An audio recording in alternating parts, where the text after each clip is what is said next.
Bagaimana kita menjadi komunitas yang penuh pengharapan? Kita baca 1 Petrus 3 ayat 15. 1 Petrus 3 ayat yang ke-15, Rasul Petrus berkata begini, "Tetapi kuduskanlah Kristus di dalam hatimu sebagai Tuhan, dan siap sedialah pada segala waktu untuk memberi pertanggungan jawab kepada tiap-tiap orang yang meminta pertanggungan jawab dari kamu tentang pengharapan yang ada padamu. Tapi haruslah dengan lemah lembut dan hormat." Saudara sekalian, ada sebuah museum yang unik di California, tepatnya antara Los Angeles dan San Diego. Itu ada satu kota namanya Oceanside, ya. Itu memang dekat pantai, jadi banyak orang surfing di sana, dan di situ ada museum papan-papan surfer, papan-papan selancar, ya saudara sekalian, ya. Jadi bermacam-macam motif, ya, ada yang kayu, ada yang warnanya terang, warnanya gelap, begitu ya. Menarik sekali, ada begitu banyak papan dipasang. Namun menarik saudara sekalian, di antara papan-papan itu ada yang saudara lihat di gambar sebelah kanan, sebuah papan yang sudah rusak, ya, ditampilkan saudara sekalian.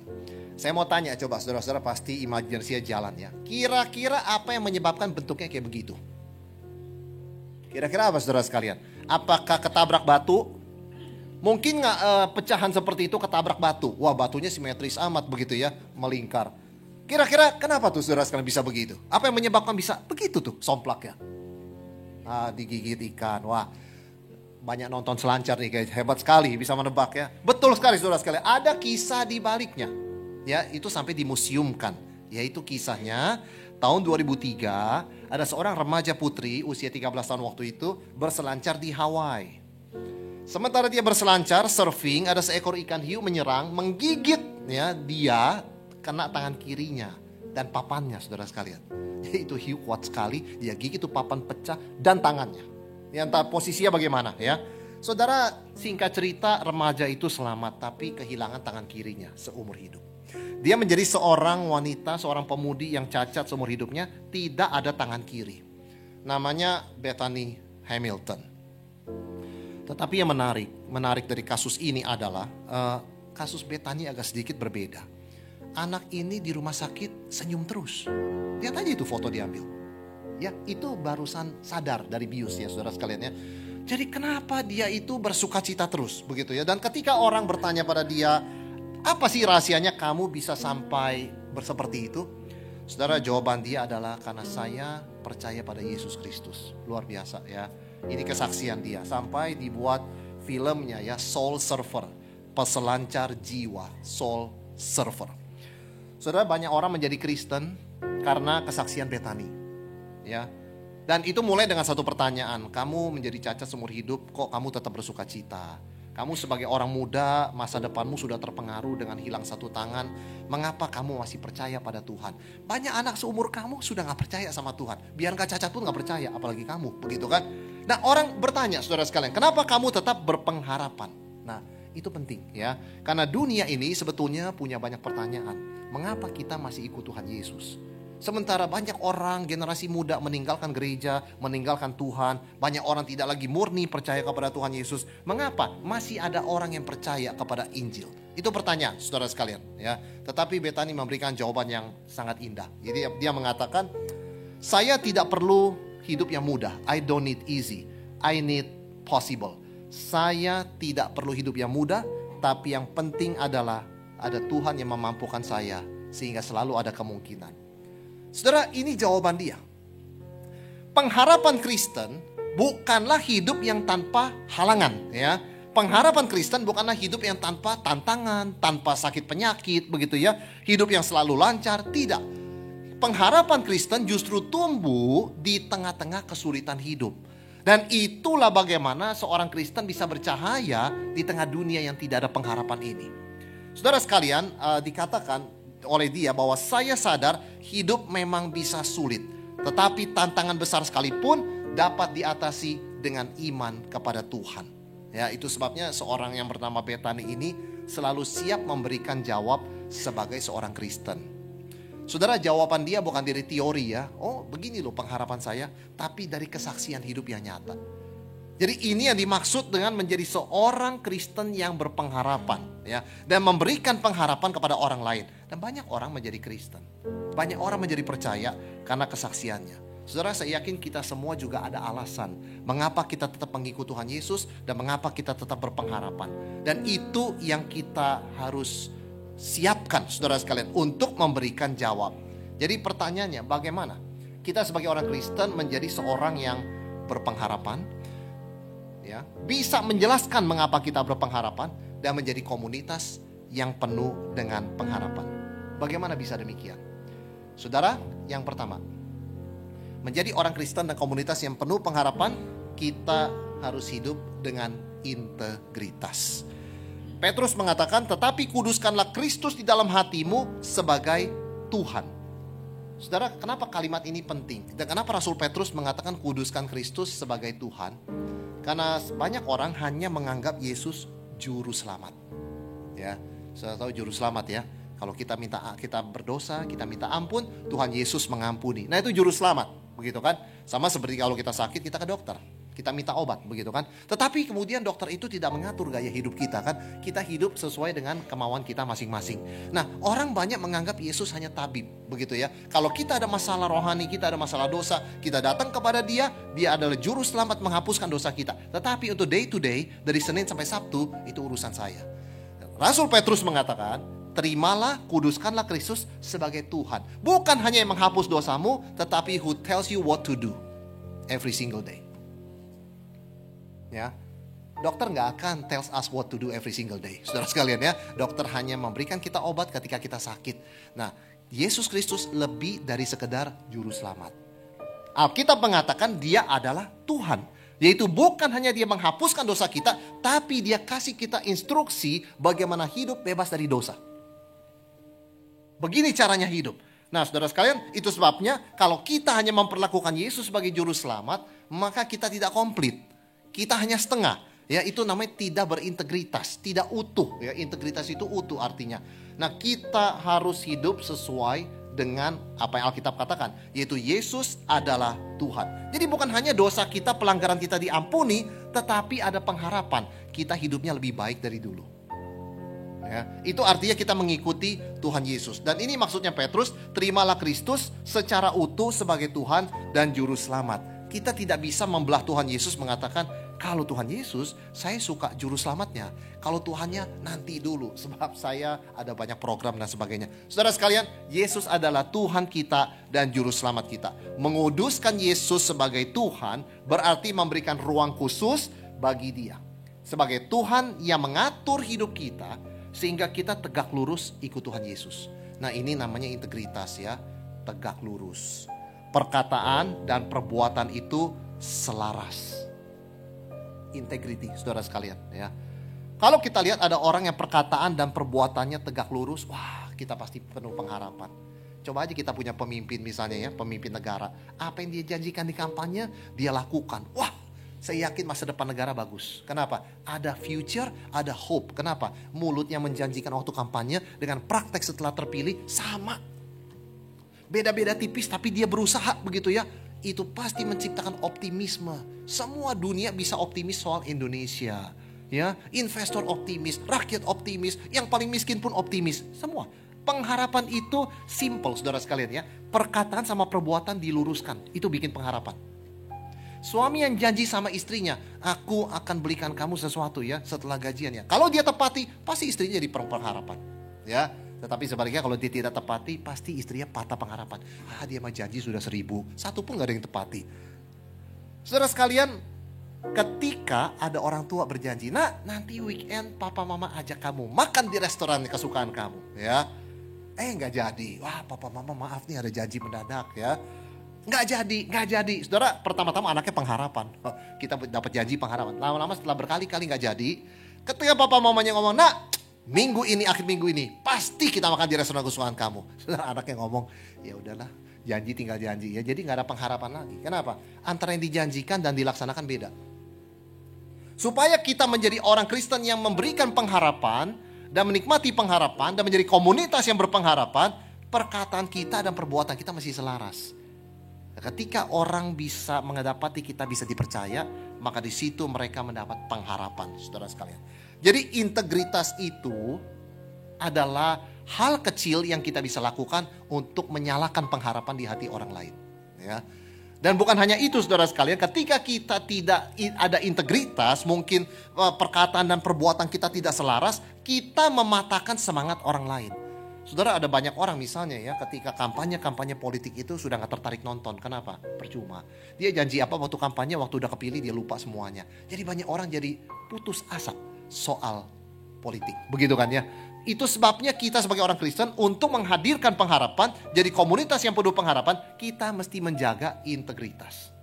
Yang ya katakan ya, yang tidak katakan tidak. Mulai dari hal yang paling kecil.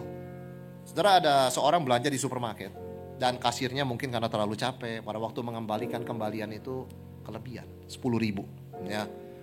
Saudara sekalian, orang ini menghitung-hitung, wah kasirnya salah nih, kembaliannya mestinya 70.000, dia kembalikan 80.000. Saudara, apa yang dilakukan orang Kristen ini? Kan banyak orang pasti berpikir gini, ya salah dia dong. Matematikanya yang benar, makanya begitu kan. Ini pelajaran buat dia, supaya dia jangan salah lagi. Ada orang berpikir kayak begitu. Tapi ada yang berpikir gini, saya gak boleh gitu ya. Orang kan bisa capek, bisa salah hitung gitu ya. Saya mesti kembalikan, mbak salah, kembalikannya kelebihan. Saudara, ketika dia akhirnya memutuskan mengembalikan uang 10.000 itu, saudara, kasir itu dari capek, dari down begitu ya, wah jadi seger. Masih ada ya customer jujur ya. Saya yang salah, tapi saya diberitahu kesalahan, jadi saya gak ganti. Saudara sekalian, integritas itu memberikan pengharapan dari hal kecil. Ya, di dunia yang tidak jujur, dunia yang tidak ada integritas, dunia yang menganggap enteng dan menertawakan integritas, masih ada pengharapan. Ketika ada orang Kristen yang jujur, ada orang Kristen yang berintegritas, dan itu kesaksiannya sangat baik. Ketika kasir itu melihat yang mengembalikan ini orang Kristen, luar biasa. Saudara, pengharapan itu bukan dari hal-hal besar begitu ya. Itu seringkali tontonan entertainment. Pengharapan itu seringkali benih yang kecil. Tetapi di situ kalau dia ada, dia membuat perbedaan yang sangat besar. Saudara, ada seorang pernah sharing ke saya begitu ya. Dia bersemangat ke satu persekutuannya masih kecil. Janjiannya tiap jam 2 siang mereka akan mulai bersekutu. Tapi tiap kali dia datang ke situ jam 2 gak mulai. Mulainya jam 2.20 begitu ya. Kemudian minggu depannya dia datang, mulainya 2.30. Minggu depannya dia datang lagi 2.40. Jadi meskipun ditulisnya persekutuan itu mulai jam 2, gak pernah mulai tepat waktu. Saudara, semangat pelayanan itu, semangat ibadah turun. Kenapa? Yang dijanjikan di brosur dan dilakukan gak sama. Ya, persekutuan itu gak pernah bertumbuh, saudara sekalian. Padahal untuk menjadi komunitas yang berpengharapan, kita mulai dari hal kecil. Janji jam berapa, tepati. Ya, kita ke komunitas gereja itu deh, kenapa? Dia tepat waktu. Itu luar biasa, saudara sekalian ya.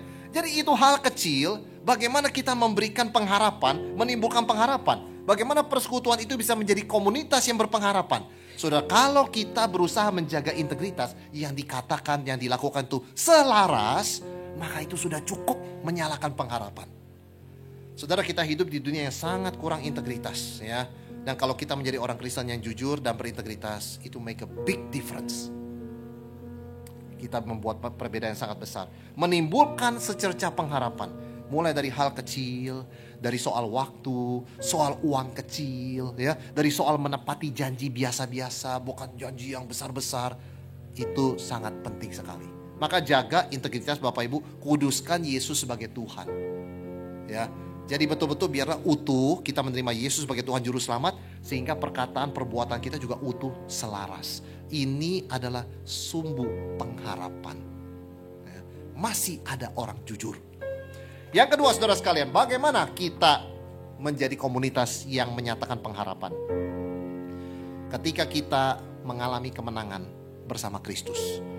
Petrus mengatakan, tetapi kuduskanlah Kristus di dalam hatimu sebagai Tuhan, dan siap sedialah pada segala waktu untuk memberi pertanggungan jawab pada tiap orang yang memintanya, pertanggung jawab daripada kamu tentang pengharapan yang ada padamu, tapi haruslah dengan lemah lembut dan hormat.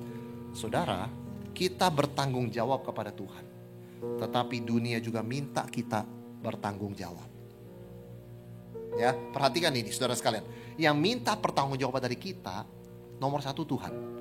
Tetapi bukan cuma Tuhan, dunia pun meminta pertanggungjawaban dari kita. Maksudnya apa? Meminta penjelasan. Mengapa kamu tetap percaya pada Tuhan Yesus? Mengapa di tengah zaman yang ilmiah, ya, zaman yang AI seperti ini, kok masih percaya gituan? Ya, kamu kan orang pinter, kamu orang profesional, sekolah tinggi, kok masih percaya begituan? Masih percaya Alkitab? Dunia kan tanya, pertanggung jawab kan? Alasannya apa? Karena kalau kamu orang aneh, wah saya gak bisa jadi teman kamu. Orang aneh masih percaya begituan. Kecuali kamu bisa memberikan jawab. Jadi dunia meminta penjelasan sama kita. Meminta pertanggung jawab. Nah saudara sekalian, apa yang kita bisa berikan? Apa yang kita bisa jawab saudara sekalian? Yaitu salah satunya adalah kita menunjukkan kemenangan perubahan di dalam Kristus. Ketika orang Kristen menimbulkan pengharapan ketika dia menang atas kesulitan dan pencobaan. Sampai orang melihat, wah dia sudah seperti itu kondisinya, sudah terpuruk begitu ya. Hidupnya juga tidak mudah, tapi dia tetap berpegang pada Tuhan Yesus. Pasti ada sesuatu. Saudara sekalian, orang juga terdorong, saya mau juga belajar dari situ. Bagaimana mengatasi kesulitan dan masalah seperti dia. Saudara, kemenangan kita datang dari Yesus Kristus. 1 Korintus 15 ayat 57 mengatakan, tetapi syukur kepada Allah yang telah memberikan kepada kita kemenangan oleh Yesus Kristus Tuhan kita. Ketika kita menunjukkan perubahan, ketika kita menang atas pencobaan, saudara sekalian ya, kita digoda tetapi kita tidak jatuh, itu memberikan pengharapan. Orang sering bertanya begini, buat apa Tuhan Yesus dicobai ya? Buat apa? Iblis tahu atau iblis tidak tahu, Tuhan Yesus tidak mungkin jatuh. Kenapa dia dicobai? Supaya jawabannya memberikan pengharapan bagi saudara dan saya yang dicobai dan bisa jatuh. Tuhan Yesus tidak bisa jatuh. Sebetulnya buang-buang waktu iblis ya. Tetapi kenapa toh iblis mencobai? Memang iblis sifatnya begitu jawabannya. Tetapi yang kedua, kenapa dicatat di Alkitab? Supaya menjadi pengharapan bagi saudara dan saya. Kita gak mesti jatuh dalam pencobaan. Perut lapar, sudah gak makan 40 hari. Gak mesti kita salah gunakan kuasa. Ubah batu jadi roti. Ya, sepi di padang gurun 40 hari dijauhkan dari orang, gak mesti cari perhatian, lempar diri dari bait Allah supaya jadi selebriti dilihat semua orang. Ya, gak mesti ketika dalam keadaan sendiri begitu melihat dunia, aku ingin semua jadi milik aku. Kita gak perlu jatuh ke sana. Ketika kita membaca itu semua, kita ada pengharapan, menang atas pencobaan. Itu menimbulkan pengharapan. Saudara sekalian, dan perubahan begitu ya. Orang bisa berubah karena kuasa Roh Kudus, itu memberikan pengharapan. Kalau dia bisa berubah, saya juga pasti bisa berubah. Saudara sekalian, ada seorang anak muda yang sangat nakal sekali ya. Sehingga setelah jadi Kristen, jadi hamba Tuhan, ketika saya bertemu begitu, ada seorang teman berkomentar begini, kamu tahu gak dia dulu ini sebelum jadi hamba Tuhan? Wah, kalau kamu lihat dia dulunya dan lihat dia sekarangnya, kamu percaya Tuhan ada, katanya. Kamu tidak bisa bayangkan betapa nakalnya dan jahatnya anak ini waktu muda. Betul-betul gelap hatinya, begitu ya. Tapi sekarang jadi hamba Tuhan, beritakan cinta kasih, baru kita tahu kuasa Tuhan ada, bisa mengubah orang. Itu pengharapan saudara sekalian ya. Jadi ketika kita menang atas pencobaan, ketika kita bisa berubah begitu ya, ditransformasi, di situ ada pengharapan yang besar. Saudara, ada seorang pemudi yang pindah dari kota kecil ke kota besar. Ya, seperti biasa, kota besar kan lebih cepat begitu ya. Sehingga dia kewalahan mendapat pekerjaan di sana di kota besar. Dia kewalahan mengikuti pace, mengikuti kecepatannya saudara sekalian. Dan betul aja ketika mulai bekerja, gak biasa dia begitu ya. Kok cepet-cepet ya, semua masing-masing begitu kan ya. Biasa kalau kita di kota kecil masih ngobrol-ngobrol, di sini enggak begitu ya. Urusan masing-masing jalan aja sendiri begitu kan. Akhirnya dia telepon ayahnya mengatakan, "Pak, saya tidak tahan. Ini bukan diri saya. This is not me. Saya gak bisa kerja kayak begitu, gak ngomong satu sama lain, kerja masing-masing begini. Saya mau pulang ke kampung aja."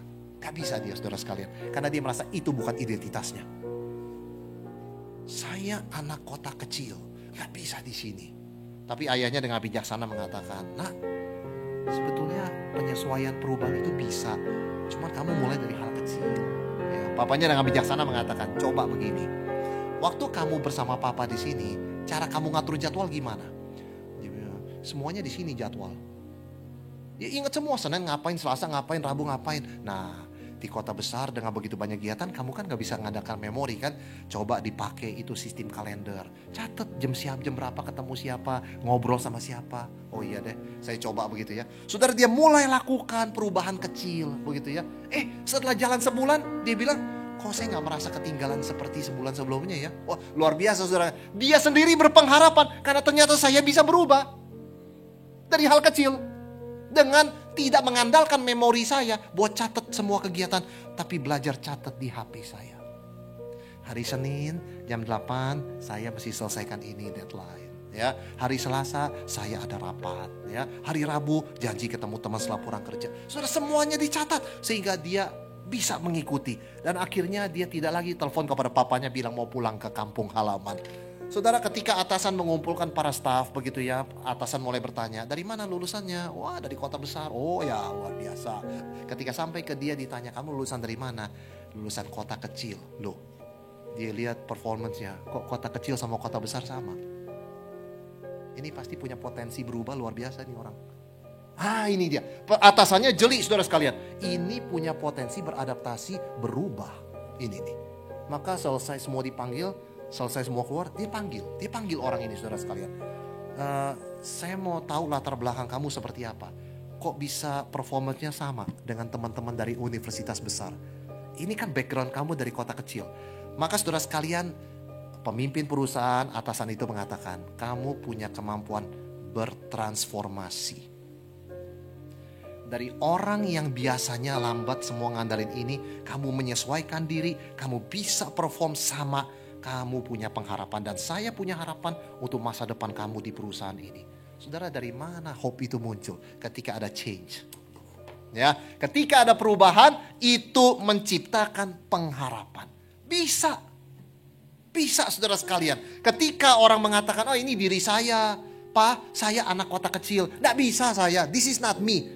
Itu nggak ada pengharapan dan nggak ada perubahan. Tetapi ketika papanya memberi nasihat, nak, dari hal kecil bisa berubah. Ketika dia lakukan 1 bulan pertama, saudara sekalian, dia sudah melihat perubahan yang lumayan ya. Di situ ada pengharapan. Saudara yang terkasih, bukan karena kekuatan sendiri ya, tetapi karena kuasa Kristus kita bisa bertransformasi. Dan perubahan itu memberikan pengharapan.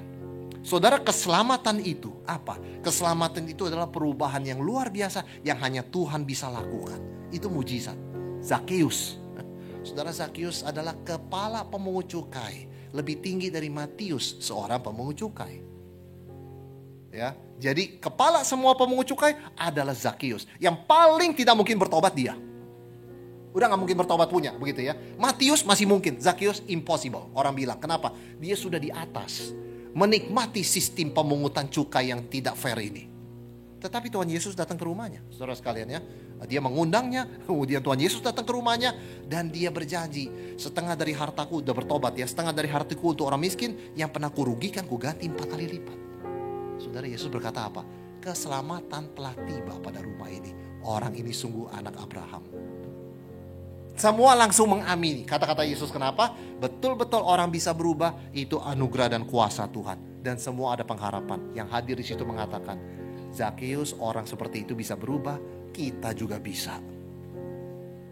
Perubahan itu menimbulkan pengharapan, dan perubahan itu datangnya dari kuasa Tuhan, bukan dari kekuatan kita. Maka saudara sekalian, pengharapan Kristen itu bukan sesuatu yang semoga, mudah-mudahan, ya nanti lebih baik, tomorrow will be better, begitu ya. Next day will be better, tomorrow will be better than today, begitu kan. Enggak cuma slogan-slogan begitu, tetapi betul-betul pengharapan Kristen itu pengharapan sejati karena didasarkan pada kebangkitan Yesus Kristus. Saudara, Tuhan Yesus dituduh, difitnah, diadili, dijatuhi hukuman mati. Orang berkata keadilan sudah mati. Dia bangkit. Berarti keadilan belum mati. Dusta, saksi-saksi dusta dibangkitkan, dibayar, disuap, bersaksi dusta sampai Yesus dihukum mati. Berarti dusta menang. Yesus bangkit, berarti dusta kalah.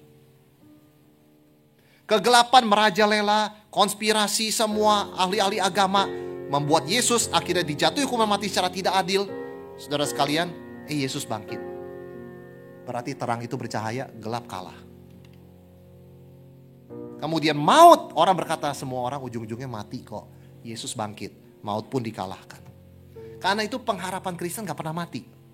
Gak pernah mati saudara sekalian ya. Seperti Abraham. Abraham umur 100, umur 99 gitu kan. Masih belum punya anak begitu kan. Orang berkata pada Abraham mungkin begini ya kalau ada di situ. Abraham ngapain sih percaya pada Tuhan? Ngapain berharap? Sarah sudah menopause. Kamu sudah tua begini.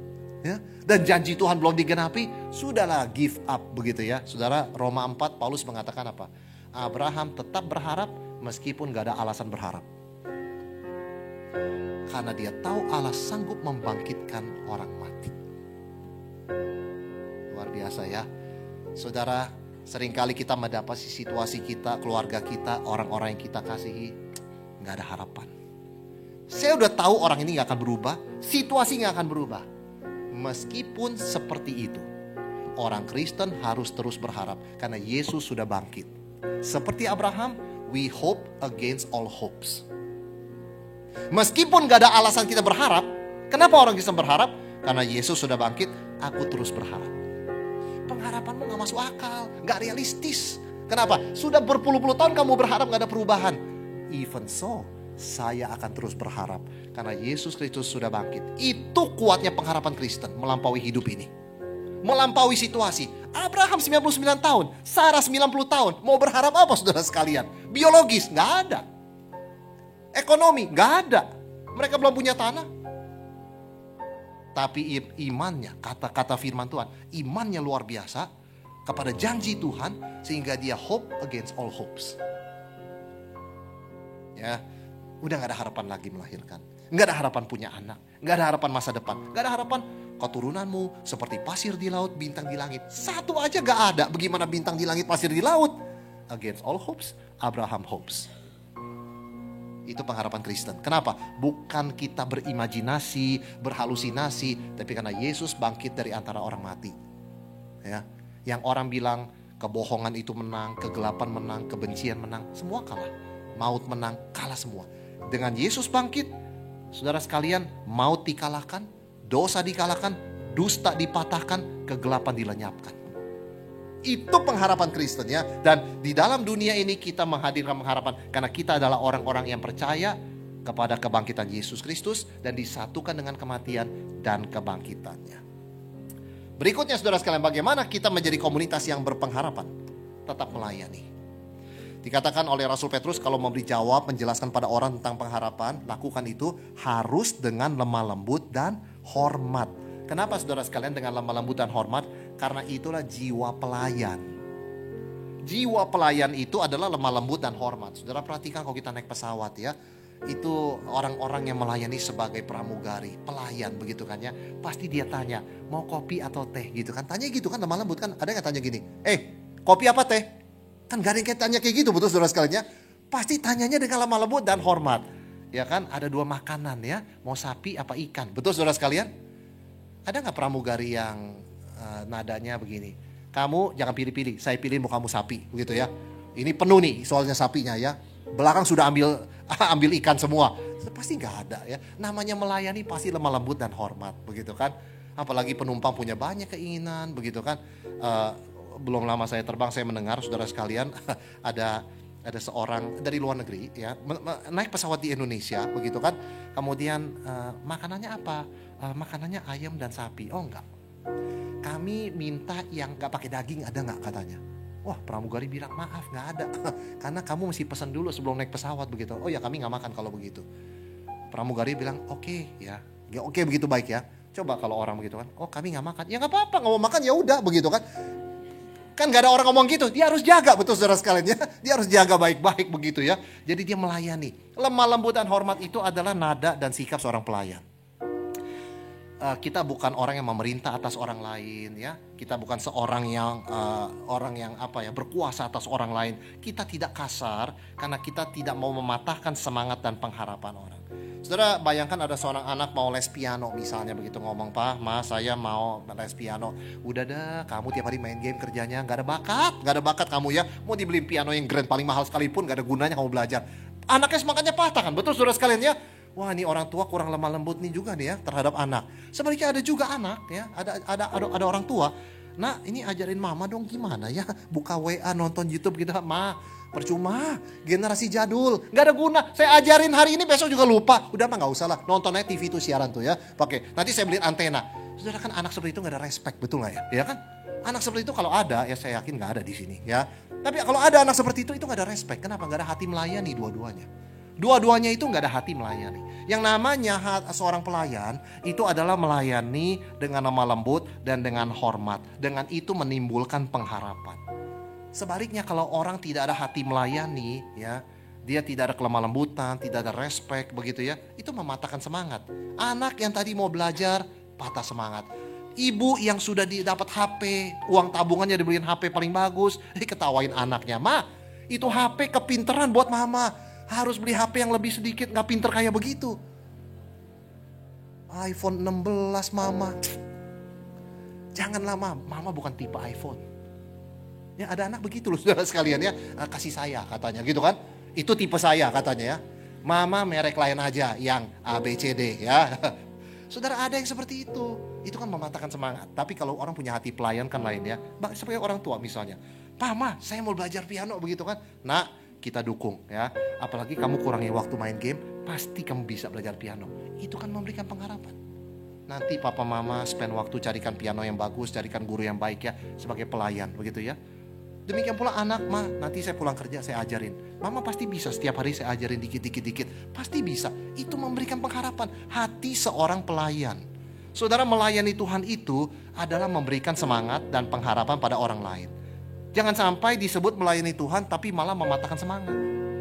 Oh nggak bisa, nggak mungkin bisa, nggak mungkin terjadi. Itu mematahkan semangat. Melayani Tuhan berarti kita menimbulkan pengharapan. Nah saudara, ketika kita melayani orang-orang yang sering terlupakan, orang tua, orang berkebutuhan khusus, orang miskin, ya ketika kita melayani mereka, kita menjadi agen pengharapan Tuhan. Karena mereka menyadari Tuhan masih ingat kami. Nah itu penting sekali saudara sekalian ya. Ketika seorang bertambah usia, dia sadar dia mulai dilupakan. Ketika orang secara ekonomi juga sangat-sangat sulit, dia sadar dia mulai terlupakan. Ketika juga orang mulai sakit, dia juga sadar mungkin dia lama-lama orang lelah dan melupakan dia. Tetapi ketika kita melayani, punya hati pelayan, saudara, apa yang mereka katakan? Masih ada pengharapan. Sikap melayani hati seorang pelayan menimbulkan pengharapan. Saudara, doa Paulus itu sangat indah ya. Kiranya Allah sumber pengharapan memenuhi kamu dengan segala sukacita dan damai sejahtera dalam iman kamu, supaya oleh kekuatan Roh Kudus kamu berlimpah-limpah dalam pengharapan. Saudara, Tuhan memberikan kita kelimpahan pengharapan. Gak cukup cuma buat kita, bahkan lebih dari cukup untuk kita. Pasti kita bisa bagikan ke siapa saja. Saudara, pasti orang yang bergabung dengan komunitas kita, kalau kita lakukan 3 hal ini, pasti tidak akan kurang pengharapan. Pasti mengatakan ada masa depan di komunitas gereja kita. Saudara, sebagai orang Kristen kita dipanggil untuk menjadi komunitas yang penuh pengharapan. Bukan hanya kita sendiri berpengharapan karena Tuhan begitu baik dan menolong kita, tetapi bahkan kita menjadi sumber pengharapan buat orang lain di sekitar kita. Saudara perhatikan ya, berapa minggu lalu diumumkan ya, gereja kita memerlukan mobil, betul saudara sekalian? Dan setiap minggu diumumkan defisit kurangnya tambah dikit, betul saudara sekalian? Apa yang terjadi? Ada orang-orang yang memperhatikan, ada orang-orang yang melayani sehingga menimbulkan pengharapan.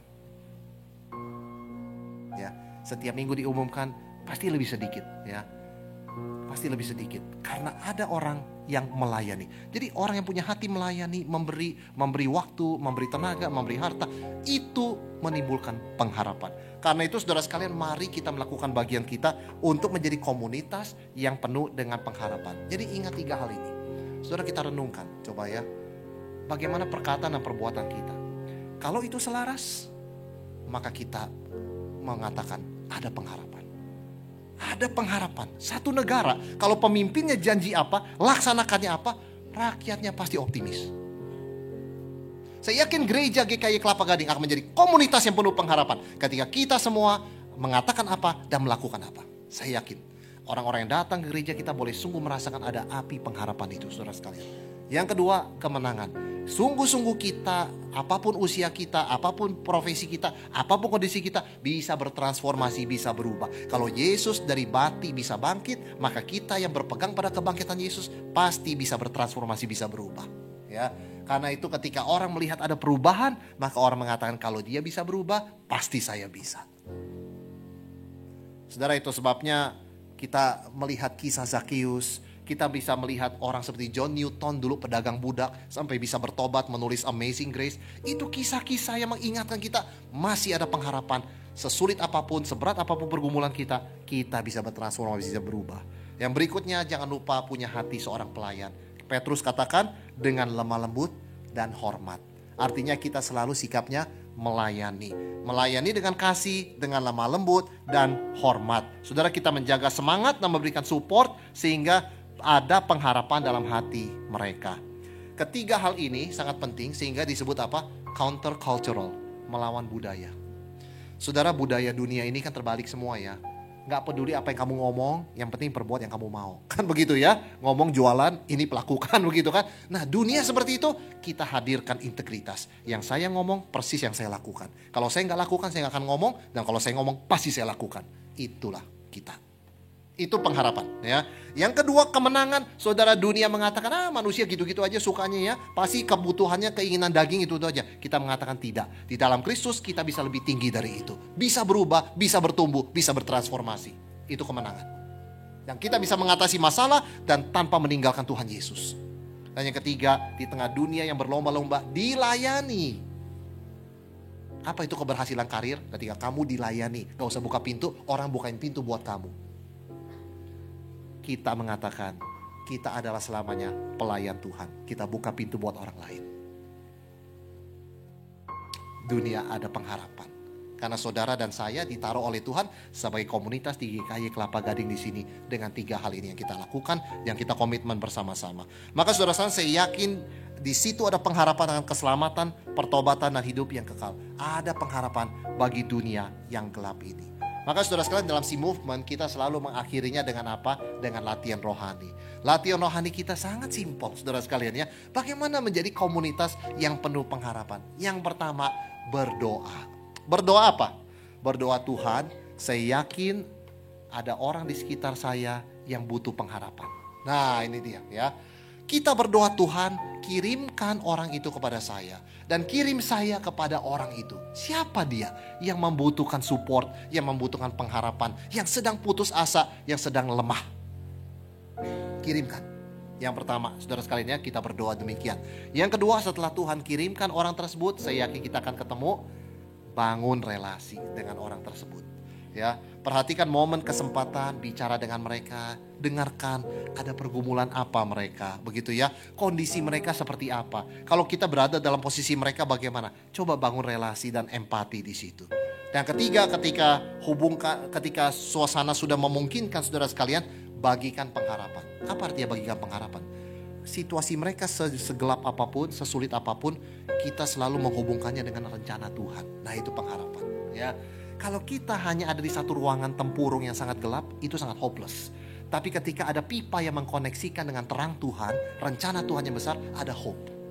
Kita menjadi agen pengharapan ketika kita datang kepada saudara yang dalam kegelapan, dalam kesulitan, kita mengatakan, saudara, situasimu saya tahu sangat sulit, tapi ada jalur pengharapan. Ada rencana Tuhan di balik semua situasi yang sulit ini, dan saya berdoa dan saya di sini untuk terus mendukung kamu. Saudara, ketika orang bertanya, kok kamu tetap bisa pengharapan sih? Kamu ini berdelusi, berilusi, berimajinasi, berfantasi kah? Dalam keadaan begini kok masih bisa pengharapan? Saudara, berikan jawaban, jelaskan dengan lemah lembut dan hormat. Apa dan mengapa kita punya pengharapan. Dan di titik itu saudara sekalian, kalau memungkinkan, undanglah mereka ke gereja. Karena gereja kita adalah komunitas yang penuh dengan pengharapan. Saudara, lakukan 3 hal simpel ini dalam latihan rohani. Cari 1 orang saja ya, 1 orang saja siapa yang membutuhkan support pengharapan, dan biar Tuhan memakai kita menjadi saluran pengharapan bagi orang-orang tersebut.